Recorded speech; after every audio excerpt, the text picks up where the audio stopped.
Hi hello welcome to Ola TV. నేను సాయి. అయితే Vijayawada parliament స్థానానికి ఒక ప్రత్యేకమైన చరిత్ర ఉందనే చెప్పచ్చు.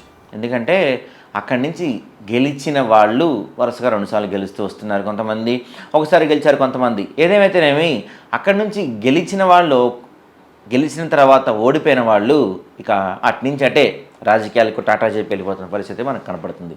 గతంలో చూసుకుంటే సమైక్య రాష్ట్రంగా ఉన్నప్పుడు ఆంధ్ర రాష్ట్రం విడిపోతే రాజకీయాలకు గుడ్ బై చెప్తా అని చెప్పి శపథం చేసిన లగడపాటి రాజగోపాల్ విజయవాడ ఎంపీగా పనిచేశారు. ఆయన ఆ తర్వాత రాజకీయాల నుంచి తప్పుకున్నారు.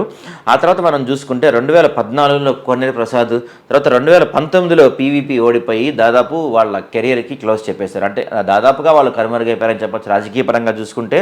ఆ తర్వాత ఈ ఎన్నికల్లో ఓడిపోతే రాజకీయాల నుంచి శాశ్వతంగా తప్పుకుంటా అని చెప్పి శపథం చేశారు కేశినేని నాని. తన తమ్ముడి చేతిలో, కేశినేని చిన్ని చేతిలో దాదాపు 2,60,000 ఓట్లతో భారీ ఓటమి చూసిన కేశినేని నానికి మరి మొహం చెల్లలేదా, మరే కారణాలు చెప్పలేం. కానీ దాదాపుగా అయితే ఆయన నేను రాజకీయాలకు గుడ్ బై చెప్తున్నానని చెప్పారు. అయితే దానికి టీడీపీ వాళ్ళు గతంలో ఆయన చేసిన ట్వీట్ని రీట్వీట్ చేసి దాదాపు కృష్ణా జిల్లాలో టీడీపీని సగం ఖాళీ చేస్తా అని చెప్పి శపథం చేసిన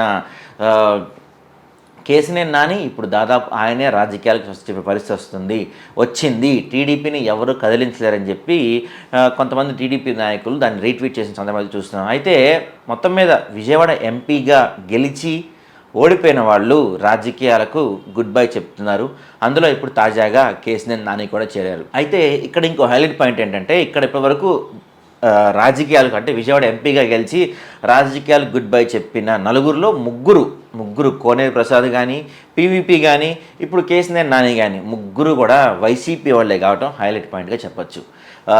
ఎలక్షన్ టైంలో కానీ ఎలక్షన్స్ ముందు కానీ మనం చూసాము కేశినేని నానికి కానీ కేశినేని చిన్నికి కానీ ఏ విధంగా ఏ రేంజ్లో మాటలు యుద్ధం నడిచిందో మనం చూసాము. అయితే కొంతమంది అంటే ఏంటంటే మరీ షర్మిలాకి జగన్కి నడిచినంత మాటలు ఏదైతే నడవలేదు, వీళ్ళు హుందాగానే వ్యవహరించారని చెప్పి కొంతమంది అన్నారు.